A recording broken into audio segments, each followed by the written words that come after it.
Bonsoir à toutes et à tous. Dans un quart d'heure, vous retrouvez C'est dans l'air, présenté par Yves Calvi. Mais tout de suite, c'est-à-dire, c'est parti.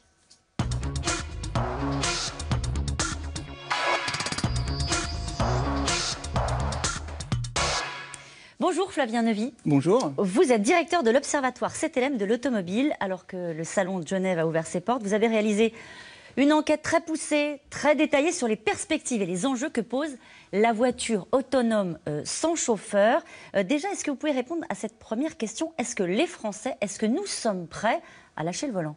Alors déjà, les Français, et puis d'une façon générale, les automobilistes dans le monde, pensent que cette voiture autonome va devenir une réalité. 75% des automobilistes nous disent que ce n'est pas de la science-fiction, qu'un jour il y aura des voitures qui rouleront tout seuls sur nos routes. C'est vrai que les Français, les Allemands et puis aussi les Américains sont un peu plus réservés, c'est-à-dire que les vieux pays de l'industrie automobile, qui ont une longue histoire donc, dans l'industrie automobile, sont un peu plus réservés. Pourquoi ?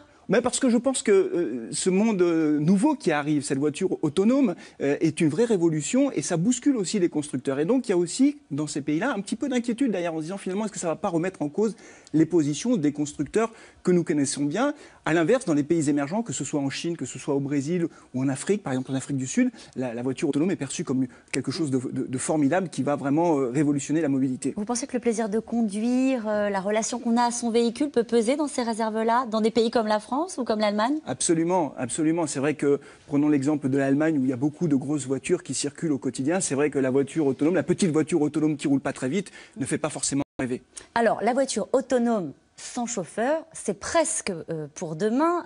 Les échéances, selon Carlos Ghosn, c'est pour 2020. L'ouverture vraiment à un marché large d'ici à 2020. Mais la technologie est presque prête. Je vous propose d'écouter le directeur de projet de PSA, j'allais dire au volant presque, d'une voiture autonome. J'ai activé le système et puis là, voilà, on roule tout seul.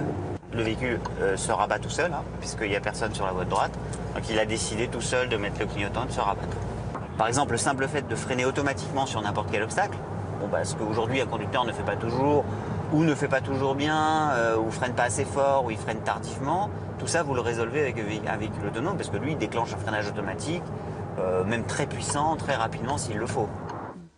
Alors, est-ce que dans l'enquête que vous avez réalisée, il y a des réserves, j'allais dire technologiques, vis-à-vis du fait d'abandonner la conduite à une machine? On se dit, tiens, le hacker du coin peut prendre possession de mon véhicule. Est-ce que ça doit être pris en compte dans la réflexion autour des voitures sans conducteur?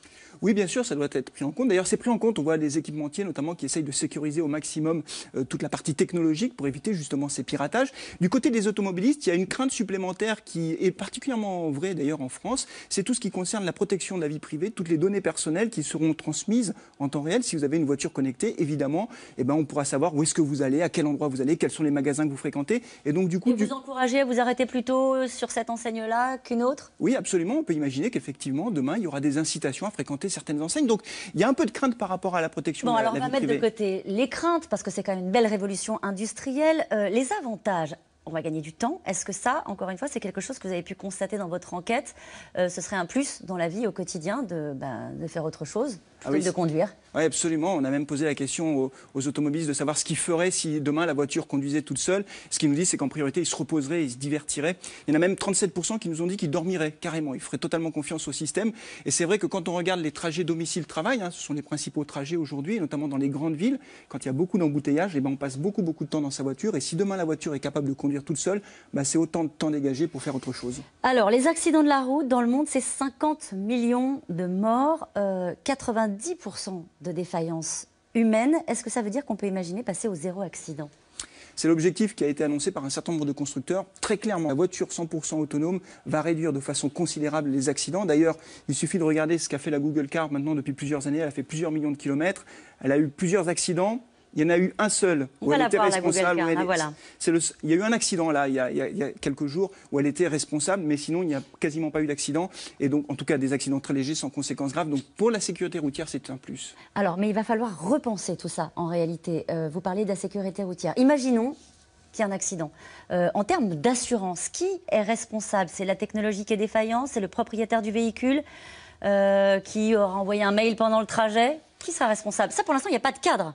Alors, il y a le cadre aujourd'hui réglementaire, c'est la Convention de Vienne qui a été signée le 8 novembre 1968, qui établit, c'est un traité international qui établit les règles de circulation sur les routes et qui établit qu'il y a forcément un conducteur au volant. À partir du moment où il n'y a plus de conducteur, si la voiture roule toute seule, effectivement, il faut repenser le cadre réglementaire. Et donc, les pouvoirs publics sont en train d'y travailler. Mais si demain, vous montez dans une voiture qui est 100% autonome, c'est-à-dire qu'elle se débrouille toute seule. Si elle a un accident, vous, en tant que passager, votre responsabilité ne pourra pas être engagée. Même si on est propriétaire du véhicule ? Oui, même si vous êtes propriétaire, à partir du moment où vous n'avez aucune action sur la conduite du véhicule, vous ne pourrez pas être engagé. Donc, on pourrait imaginer, en tout cas c'est une question qui se pose, que demain, ce ne sera plus forcément une assurance personnelle que vous aurez sur votre voiture, mais plutôt une assurance constructeur, c'est-à-dire que ça pourrait être la responsabilité du constructeur qui sera engagé s'il y a une défaillance technique. Et on peut même imaginer, imaginons que la route soit en mauvais état et que donc du coup ça induit la voiture en erreur, que la responsabilité de celui qui entretient les routes, c'est-à-dire l'État, soit aussi engagée. Donc il y a beaucoup de questions réglementaires. Sur lesquelles les assureurs sont en train de travailler aujourd'hui ? Oui, absolument, ils travaillent parce que ça va aller vite. Vous l'avez dit tout à l'heure,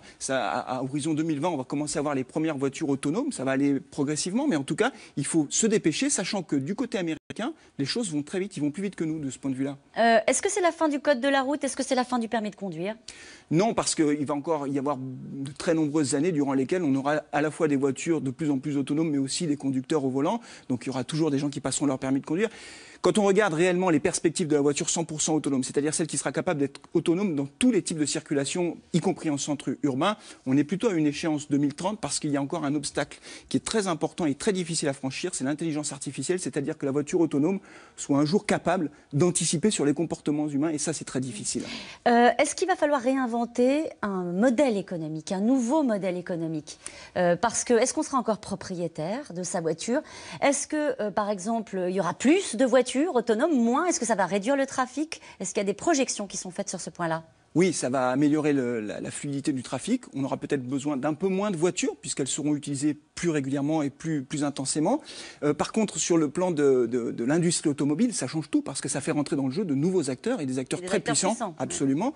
Prenons l'exemple de Google qui, depuis maintenant 6 ans, travaille sur la voiture autonome. C'est un acteur qui, financièrement, pèse plus lourd en bourse que les 10 premiers constructeurs automobiles dans le monde. Donc, ils ont les moyens financiers de leurs ambitions. Et derrière, la question qui se pose, c'est de savoir la valeur ajoutée de la voiture demain. Est-ce que ce sera sur la fabrication et la vente de la voiture ou est-ce que ce sera autour des services ? Très clairement, on voit qu'il y aura de plus en plus d'argent autour des services. Mais les constructeurs traditionnels n'ont pas lâché l'affaire, bien au contraire. Ils le jouent, ce combat-là de la voiture autonome. Oui, ils sont à fond dedans. Et d'ailleurs, on a vu que des constructeurs germaniques ont racheté une cartographie qui appartenait à Nokia qui s'appelle HERE. Donc, ils sont en plein dedans. La bataille est très intense. C'est ça qui rend les choses intéressantes, c'est-à-dire qu'on ne sait pas réellement qui va gagner. Et dans votre enquête, est-ce que les futurs utilisateurs ont plutôt privilégié les constructeurs traditionnels ou est-ce qu'ils sont totalement prêts à rouler dans une Apple Car ou une Google Car ? Alors 55% des automobilistes dans le monde nous disent qu'ils sont prêts demain à acheter une Apple Car ou une Google Car si un jour ils se mettent à en vendre. Ce qui est intéressant là aussi, c'est qu'on voit qu'il y a une fracture mondiale, c'est-à-dire que dans les pays développés où il y a des constructeurs qui sont bien établis, les automobilistes sont beaucoup plus prudents à l'égard de ces nouveaux entrants.